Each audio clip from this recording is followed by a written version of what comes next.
बातमी आहे नवाब मलिक यांच्या संदर्भात। नवाब मलिक यांना राष्ट्रवादीकडून आता एबी फॉर्म देण्यात आलेला आहे। अजित पवारांच्या राष्ट्रवादीकडून आता एबी फॉर्म देण्यात आलाय। नवाब मलिक यांना राष्ट्रवादीकडून आता एबी फॉर्म देण्यात आलाय। शिवाजीनगरमधून आता उमेदवारी अर्ज भरणार असल्याची माहिती समोर येते।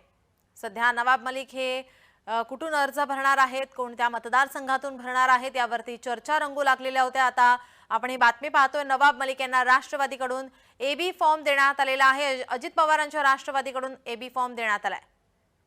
आपण पाहतोय या ठिकाणी शिवाजीनगरमधून उमेदवारी अर्ज भरणार असल्याची सूत्रांकडून ही माहिती सध्या समोर येते। नवाब मलिक यांना राष्ट्रवादीकडून एबी फॉर्म देण्यात आल्याची सूत्रांनी माहिती दिली आहे। आपले प्रतिनिधी शुभम उमाळे आपल्या सोबत फोन लाईन वरून जोडलेले आहेत। शुभम, या ठिकाणी आपण पाहतोय नवाब मलिक हे कोणत्या पक्षातून कोणत्या मतदारसंघातून उमेदवारी अर्ज भरणार आहेत यावर आता चर्चा रंगू लागल्या होत्या। आता ही आपण नाव पाहतोय, या ठिकाणी राष्ट्रवादीकडून एबी फॉर्म दिल्याची माहिती सूत्रांकडून मिळते। काय अधिकची माहिती? नीलम, नवाब मलिक हे खरं तर निवडणूक लढणारच होते आणि याबद्दल त्यांनी आधी देखील सांगितलं होतं की काही झालं तरी मी निवडणूक लढणार म्हणजे लढणारच। आणि आता अशी माहिती मिळत आहे सूत्रांकडून की शिवाजीनगर मानखुर्द मधनं जे आहे, शिवाजीनगर मानखुर्द मतदारसंघातनं नवाब मलिक यांना एबी फॉर्म जो आहे अजित पवार गटाकडनं राष्ट्रवादीकडनं जो आहे तो देण्यात आलेला आहे आणि अवघ्या काही वेळातच जे आहे ते उमेदवारी अर्ज भरायसाठी जाणार आहेत।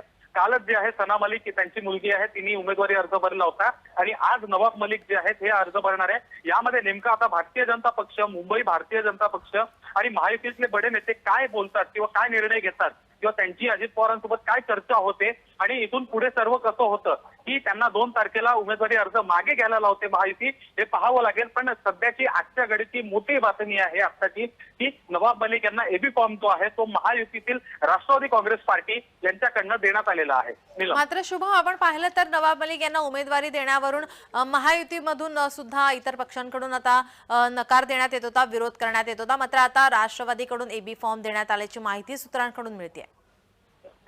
अर्थातच नवाब मलिक हे कुठेतरी यांचे संबंध दाऊदशी आहेत आणि याच कारणाविरोधात जे आहे भारतीय जनता पक्ष यांचा विरोध होता नवाब मलिक यांना तिकीट देण्यामागे। आणि याबद्दल जेव्हा आपण त्यांच्याशी बोलण्याचा प्रयत्न केला त्यावेळेस देखील महायुतीतील नेत्यांनी आपल्याला उत्तर दिलं की आमच्याकडे आता उत्तर नाही आणि जो कोण योग्य उमेदवार असेल त्यांना देण्यात येईल किंवा जे कोण दाऊदच्या संपर्कात नसतील त्यांना उमेदवारी देण्यात येईल असं त्यांनी सांगितलं होतं। पण सध्या अजित पवार यांच्या राष्ट्रवादीकडनं आहे एबी फॉर्म जो आहे तो देण्यात आलेला आहे।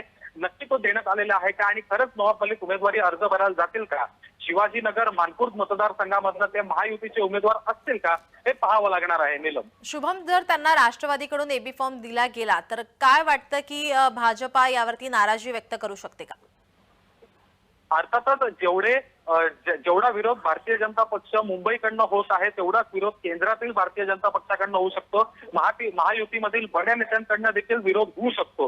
पण याच्यामधनं काही तोडगा निघतो का किंवा नवाब मलिक यांना काही शब्द महायुतीला देण्यात लागतो का किंवा कोणत्या अशा मुद्द्यांवर त्यांना देण्यात आलेला आहे एबी फॉर्म, हे पाहावं लागणार आहे। आणि महायुतीमधील प्रत्येक पक्ष आहे आणि प्रत्येक उमेदवार जो आहे तो कुठला ना कुठला फॉर्म्युला आणि सोबतच कुठला ना कुठला कॉमन मिनिमम प्रोग्राम वर जो आहे हे सगळं एकत्रित महायुतीचं गाडं आहे मागील 2.5 वर्षांपासून। शुभम, आपण जर शेलारांची पत्रकार परिषद पाहिली तर त्यामध्ये त्यांनी अगदी स्पष्टपणे उल्लेख केला होता की आपण नवाब मलिक यांचं काम करणार नाही, असं स्पष्ट वक्तव्य त्यांनी केलं होतं। अर्थातच आशिष शेलार यांनी आपली भूमिका नवाब मलिक यांच्या विरोधात आधीपासूनच स्पष्ट ठेवलेली आहे आणि तीच भूमिका पूर्ण भारतीय जनता पक्षाची आहे। त्यामुळे अजित पवार आणि भारतीय जनता पक्ष यांच्यामुळे परत एकदा पेच निर्माण होतो का, परत कुठली महायुतीमध्ये तिढा निर्माण होते का, असा प्रश्न जो आहे तो आता उपस्थित होत आहे। शुभम, याचे अपडेट आम्ही घेतच राहू, तुम्ही आमच्यासोबत असेच जोडलेले राहा।